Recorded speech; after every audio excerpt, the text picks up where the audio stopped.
Hello and welcome to the New Moon Tarot reading for Thursday, the 23rd of April 2020. I thought that I would just take a few minutes to check in with what's going on, no matter where you are in the world, or the varying iterations of lockdown, or perhaps not lockdown if you're incredibly lucky, that you are having. But just in terms of what I've been talking about over the past couple of readings, particularly last month when I was talking about the idea that anything that is really asking for our attention will have had the volume turned up on it to an extent where it may take up a whole lot of emotional and psychological space. And I wanted to say that that is entirely normal if that's what's happening. So let me put it this way. And I'm talking very much about myself as well. So this may or may not apply to you, but it certainly applies to me. My grand notions of managing to get down to any kind of serious life's work in terms of creativity, because I've had so much time and because there is a lot of space and very few interruptions, has pretty much not gone according to the kind of optimistic plans that I had laid for it. And the reason being, I think, is very much to do with what it is that I was talking about last month, which is that idea of our psychological, our emotional chickens coming home to roost. So anything that is there in the psyche that we have been dealing with by not dealing with it, by ignoring it, by covering over with busyness, with a lot of activity, with a lot of external pursuits and things that we can do, people we can see, places we can go.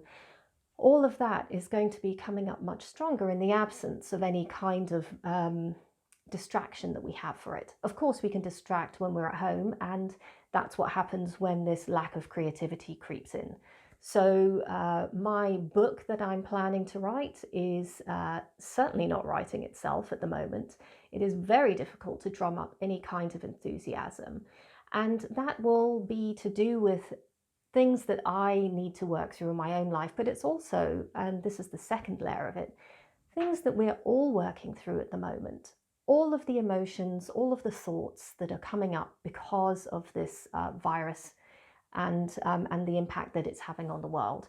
So it brings up in many people uncertainty, it brings up fear, it brings up anger and resentment in others, it brings up a sense of incredible claustrophobia, a sense of ambivalence and confusion, and for the rare few of us, a sense of being able to really focus in on the work that we're doing or the work that we're called to do. And if that's what's happening to you, then that's fabulous. But I just wanted to speak to those of you who may not be feeling quite as organized, who may not be feeling quite as enthusiastic and motivated. We are processing many emotions behind the scenes, and it is tiring and it will be taking up a lot of mental space. Now, some people can deal with that sort of overload by then channeling it into something, but that doesn't happen with everyone, and in fact it probably doesn't happen with most of us. Or we channel it into something that is not necessarily as creative. So we channel it into binge watching on Netflix, for example, and I have certainly done a bit of that over the last few weeks. Or binge eating, or binge drinking, or any kinds of things that will just quieten the noise inside, because the noise outside has got particularly quiet. So I just wanted to make that. Not announcement, but just to point that out as something that's worth bearing in mind, because I think there's so much that we're going through anyway. There is little point in beating ourselves up about anything else that we're doing to try and cope with that. We are all doing the best that we can. And if we don't feel like we're doing the best that we can, or that people that we are with aren't doing the best that we believe that they can, then that's the time to be asking for support and help and advice. So this is all, it's bringing everything up to the surface, and that, as I said, is sort of coupled. So all of the stuff coming up from the psyche is coming up to the surface, but also then the virus pandemic and everything that it is stirring up externally, and also in our immediate sort of emotions and thoughts. So there's a real complexity going on, and I think the overall message then is not only to be discerning, which was the Ace of Swords that we got last week, and that ability to work with the energies as best that we can, but in the absence of being able to work as best as we would like to be able to work with them, is then to be accepting, gentle, understanding. It's difficult to be gentle with ourselves sometimes when we feel anything but. So if you can't be gentle with yourself, maybe you can just simply time out, it's just say, well, this is how I'm feeling right now. And then there is, in that idea of acknowledging the presence of that allows it in, which then allows it to move through a little bit more. So I thought that I would speak just a little bit to that. And then it'll be interesting to see what comes up in terms of the cards for this month. I have shuffled the deck. I have drawn the 3 cards. They are face down. I will turn them over and read them live, so I haven't had a look at them. And we will start with the first card, which is the foundation card. So to recap with the foundation card, this is something that has in essence already happened or is in the process of happening. It is foundational. It is what you're bringing in with you. So if you look at this card, it's not something that's going to happen. It may well occur in a different way. It may well be a sort of theme that crops up time and time again, but it is something with which you will be familiar. Even if you're not consciously familiar of it, it is something that has been with you all along, and then has come to the fore in the recent past and is playing its part in either creating or mixing with what's going on at the moment, which is going to be the second card, in a way that foments, F-O-M-E-N-T-S, that foments activity, or maybe ferments, depending on how we're feeling about the whole thing. So I'm going to turn over the first card. So this is the foundation card, and that is the Hierophant. Now, what I find interesting is that the Hierophant has been coming up quite a lot in, maybe it's just in my psyche, but also I've been seeing it in readings of other people in other organizations and groups. And it's very much the card of spiritual practice or spiritual discipline. So there is something that is within you that is foundational, that is looking to pursue some kind of discipline, some kind of inner discipline, and it is to do with spirituality. And when I say spirituality, I'm not talking about, it's not really belief specific. It's rather something that you do that transcends your everyday life. So in other words, it's something that you find soulfully meaningful. And that doesn't have to be something that you immediately spring to when you think of something spiritual, for example, meditation or some kind of yoga practice or some kind of worship. The Hierophant doesn't have to be like that. And in fact, if I look at the card, I'm going to see if there's something here that says, well, here it's written spiritual master, teacher, advisor, initiate, inner leader, spiritual father, highest transformation. So the Hierophant is both a practice, but it is also a sense of one's own spiritual discipline. The Hierophant does not have to come in the form of an external person. And in fact, if it does come in the form of an external person, that person or thing is mirroring something that already exists in you, activates something in you so that you can then carry on and continue a particular kind of practice.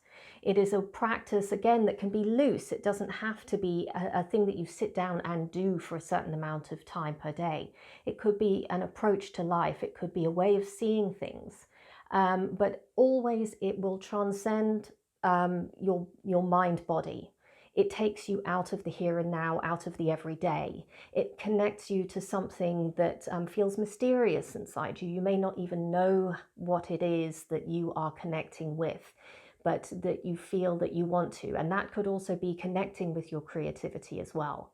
So perhaps those of us who are feeling that lack of connect with creativity, this card is suggesting that actually the connection is there. And there is just simply the interference that we're putting in, understandably, with the blocks and overlays of fear and monkey mind and all of those things that are bound to happen in the circumstances that we're facing, that then prevent us from really fully mining that channel that we have with that aspect of ourselves that is calling us deeper towards something. And that practice is not the everyday. So the Hierophant is 5, the Emperor is 4. The Emperor is really about secular laws, secular, I rule my realm, this is what I say, that's how it's going to happen, my way or the highway. Whereas the Hierophant is, it's not as directed in that way. It is much more of an inner sense of direction. It is that idea. It's not about stamping your foot and laying down the law, because sometimes the Emperor has to do that in order to get things done.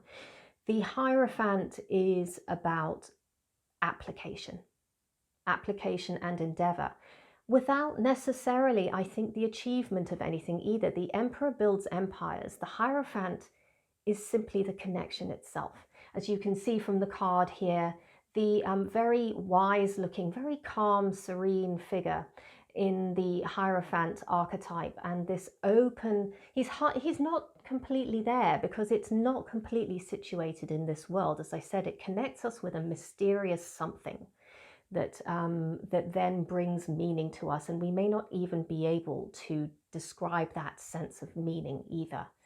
And there's that light source. So it's about the vertical. It is about working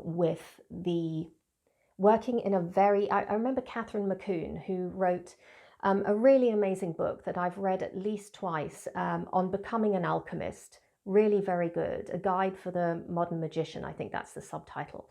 And she talks about ascending the vertical. And she said the astral is different. It's like taking off in an aeroplane. It feels very easy. It feels incredibly easy. And in the astral, you'll get all kinds of stuff. You can get some truth and you can get some bullshit. And in fact, Lon Milo Duquette also talks about this. I think it's in his book, My Life with the Spirits. And he talks about this idea of encountering all kinds of things. Some things not particularly very useful. And from a psychological perspective, it will be elements of complexes, elements of the unconscious, not necessarily the self, that sort of that truth of who you are.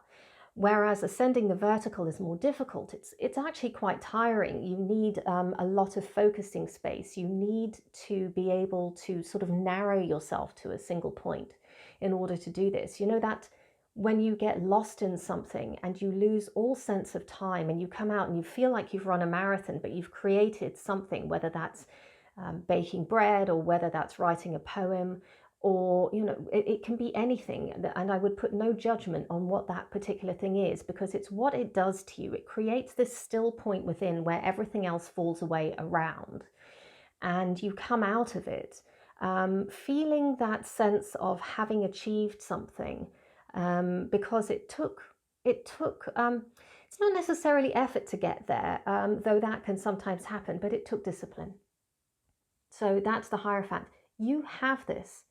You may already know what this is. It may be that you have a particular practice that you do that feels very much along the lines of the Hierophant.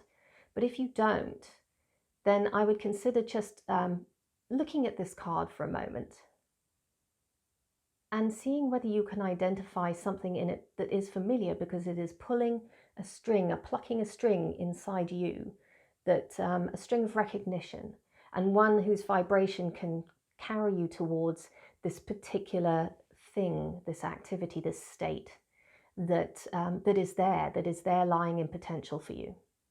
So that's the foundation. That's what you are bringing in.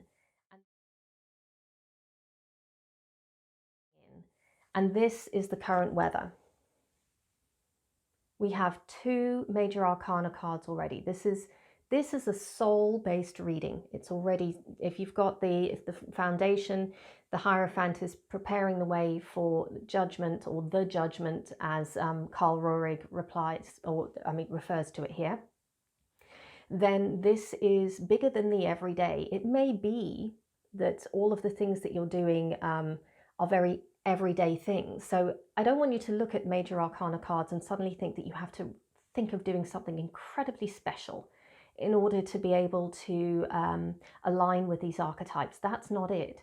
It's where it's impacting, or what part of you is being activated that's doing this. It's not what you're doing, it's how you're being and what's happening at a level that may be outside of your awareness. So the judgment is really about revelation. It is the lifting of veils. It is the revivifying of something. It is the coming back to life of something. It is coming back from the dead. It is resurrection. So there is something here. And okay, let me see what's written on this.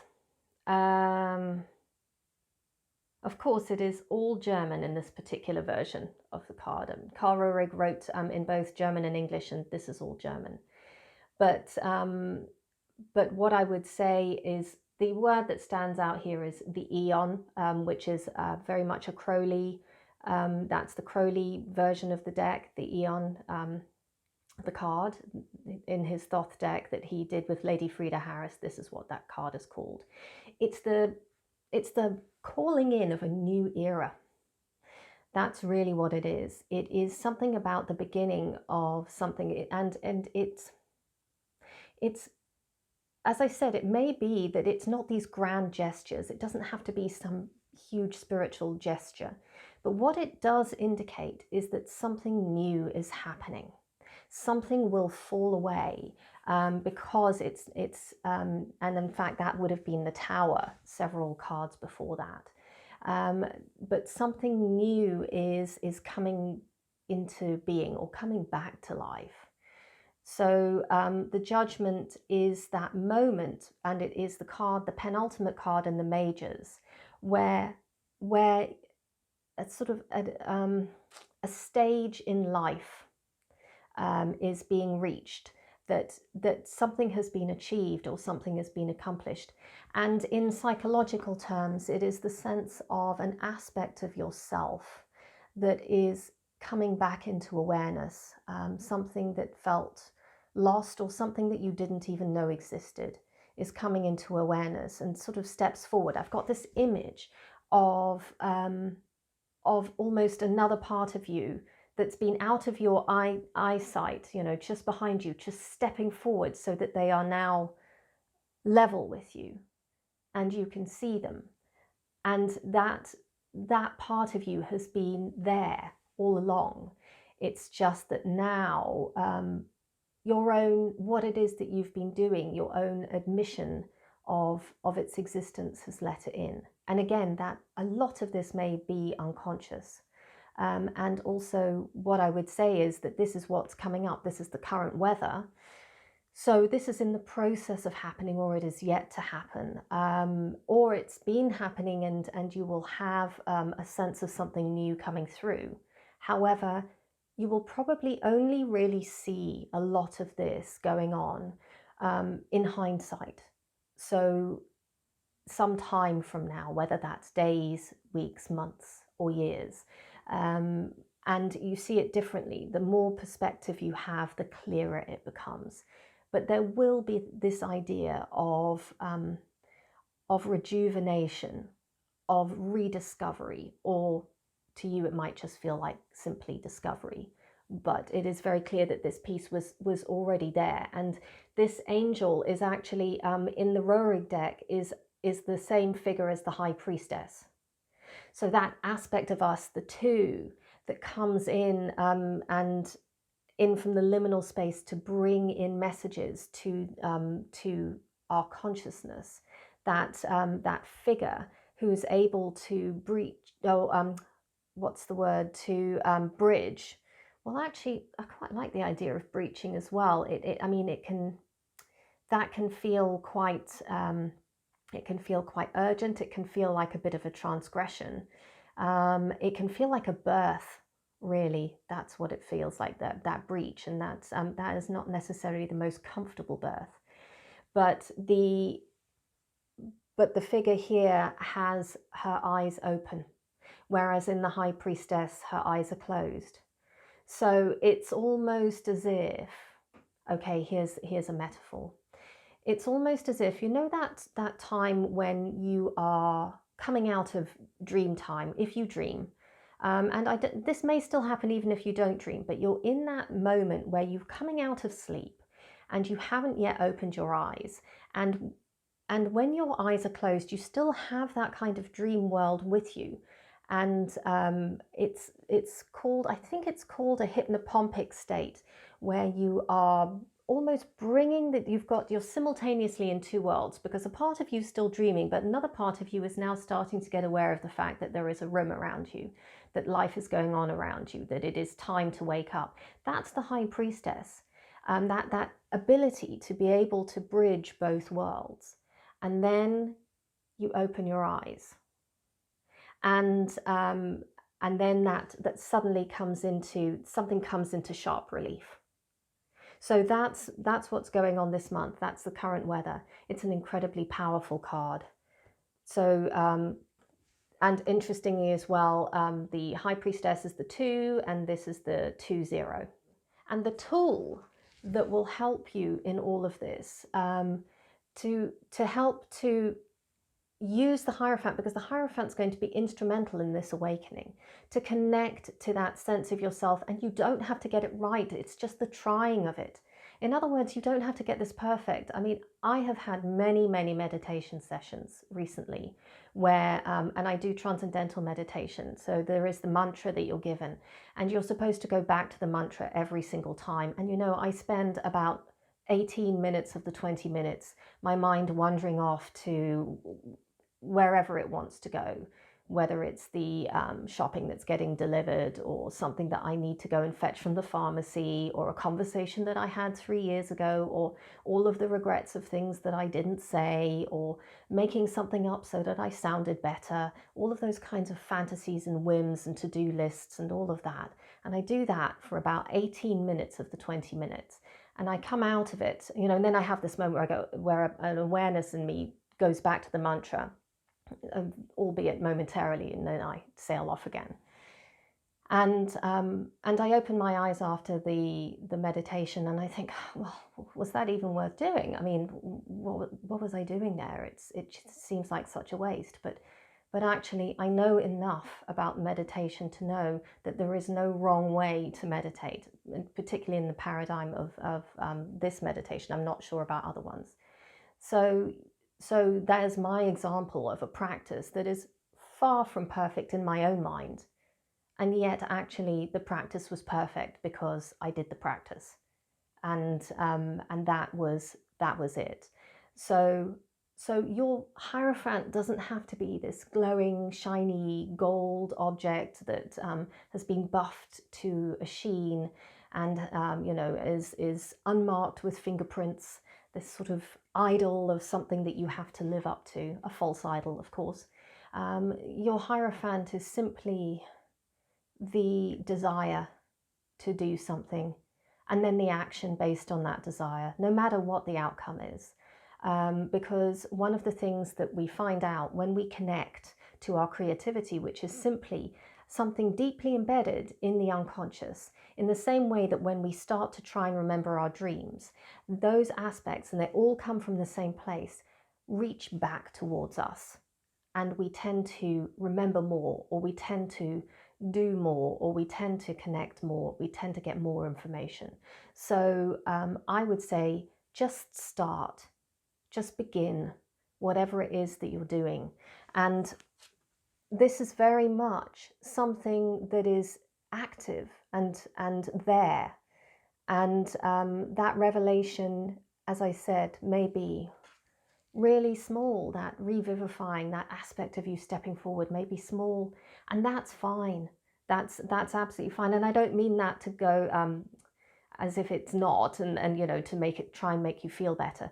It's not. There is no hierarchy of virtue or quantity or quality in any of this. That's not it.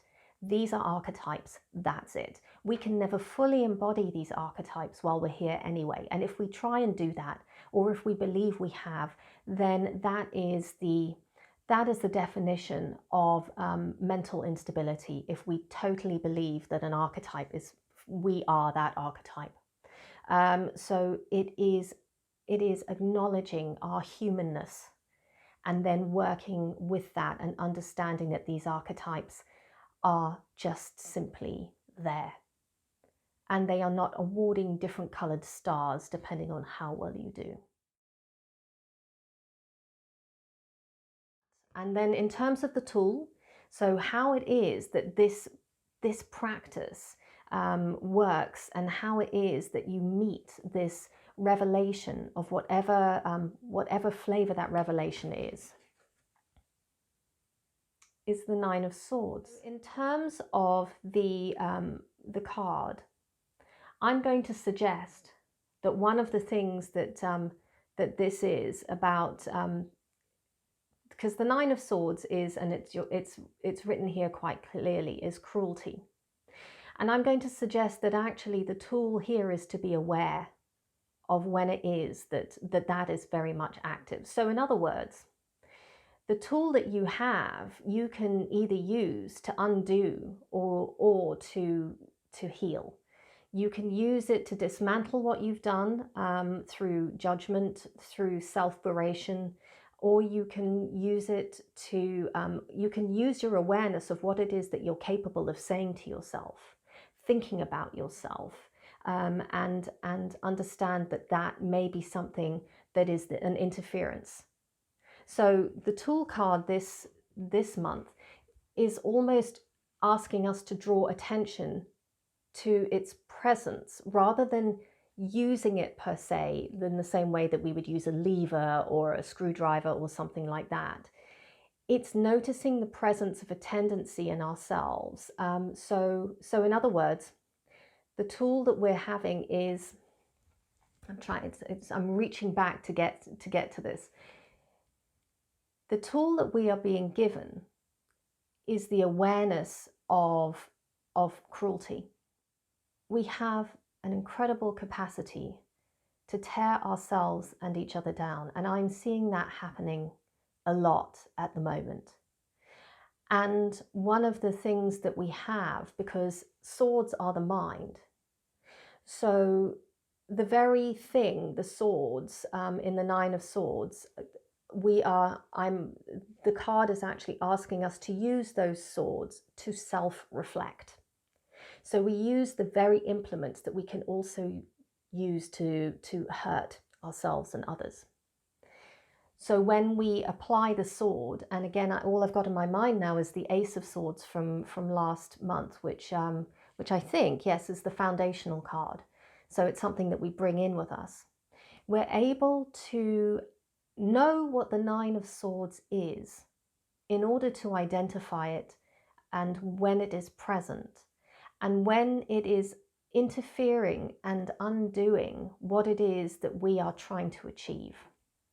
To almost make friends with the Nine of Swords in the same way that you would acknowledge the presence. So it's not really making friends, but acknowledging the presence and the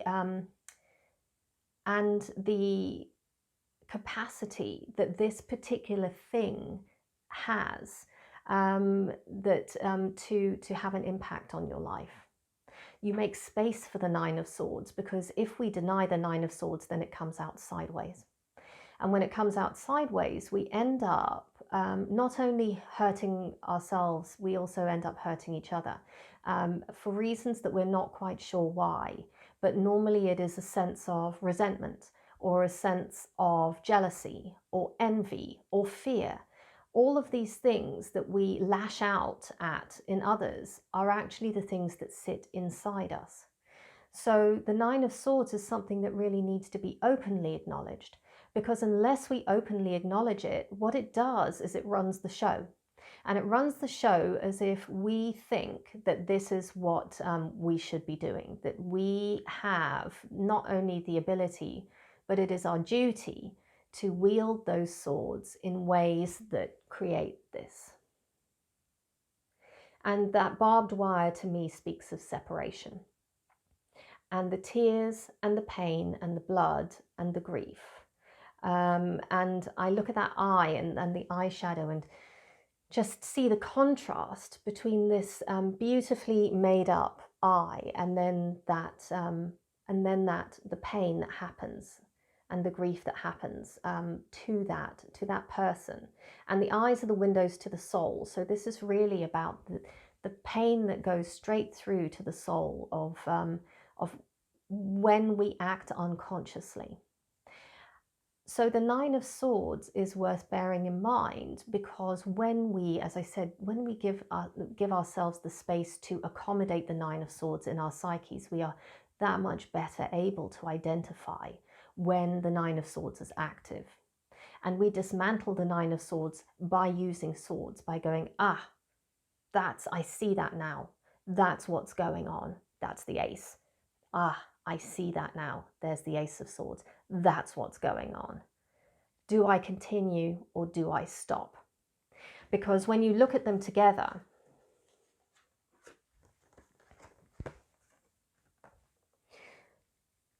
you have these two very ethereal archetypes, the Hierophant and Judgment. And then you have this very human, but so close up that you can barely see it, because we can't get away from ourselves enough to see sometimes what it is that we're doing. We have that as an overlay that almost feels out of place. It's interesting that they don't really, this card doesn't feel like it's part of that. Those two intuitively seem to go together. And that one feels like it's not that it doesn't belong. Of course it belongs, otherwise it wouldn't be there. But it feels jarring. It feels different. And perhaps it's because it feels very human, that capacity to do that. Archetypes don't do that, not because they're good or they know better, but archetypes are simply archetypes. The Hierophant, connection to spiritual self, Judgment, revelation, they simply are. They are not. And whereas this is a particular human archetypal situation. In other words, it is what we do with that Ace of Swords when we grab and take it down from the non-incarnate world, which is where all the mages sit as well. And we take that sword and we bring it down and we use it. And as is said in one of the Ace of Swords descriptions, used for good or for ill. Well, the Nine of Swords is for ill. But it can also be for good when we acknowledge the Nine of Swords as being something that exists. In other words, it's not something that other people do and everyone else is an asshole and, I'm right. It's that is the Nine of Swords. And it's the Nine of Swords that interestingly cuts both ways. Yes, everyone's an asshole, so there's that cruelty out to somebody else. But actually it is very often a veiled statement of admission about one's own secret thoughts about oneself.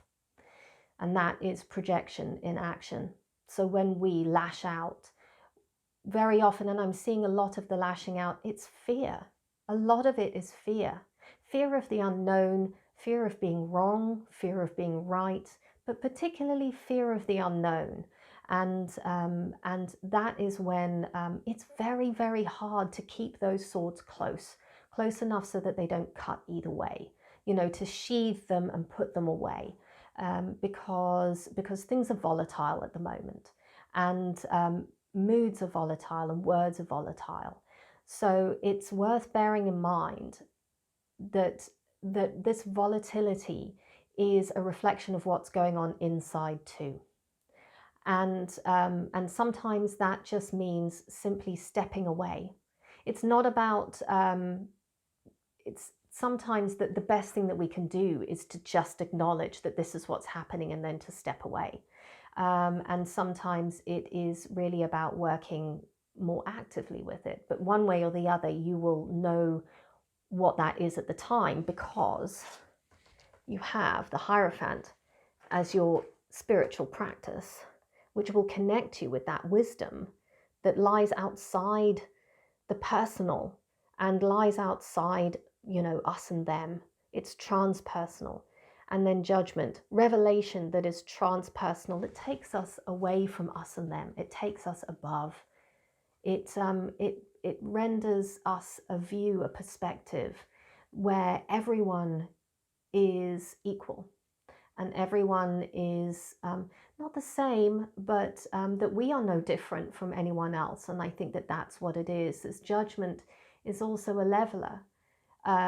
Judgment is that idea of being able to notice things from the perspective of the higher awareness, of the super consciousness. And I'm no great fan, by the way, of that kind of thinking that pulls you out of your body, that stops you from connecting here. That's not what judgment is about. It's not about that. It's not about that sort of.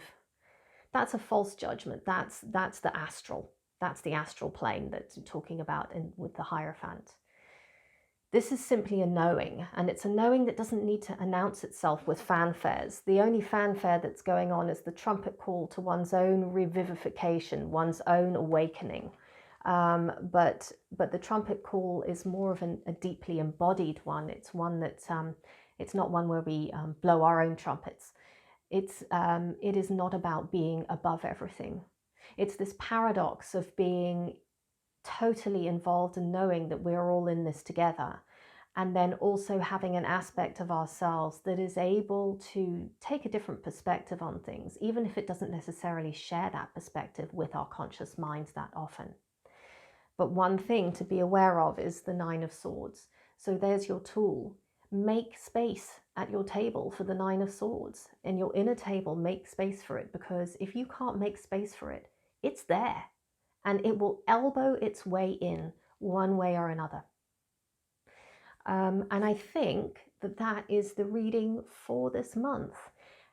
As always, any questions, any comments, then please leave them in the comments below. You can also email me at sarah@integratedtarot.com. I've also started up the work group, which is on the Integrated. You can find it via the Integrated Tarot Facebook page. So if you want to join in with that, that's wonderful. That you don't need to have started at the beginning. Anyone can join anytime. It's simply a meditative practice of drawing a card a day, and you don't even need to share anything with the group. It's just about being part of a group, and then there's a certain sense of belonging, and also an ability to share your own thoughts and feelings about your card in a place where there is no judgment around that, but rather simply acknowledgement and reflection. So if that's something that you want to do, I will put the group name underneath this video as well. Otherwise, take very good care of yourselves, and I will see you next month. Bye.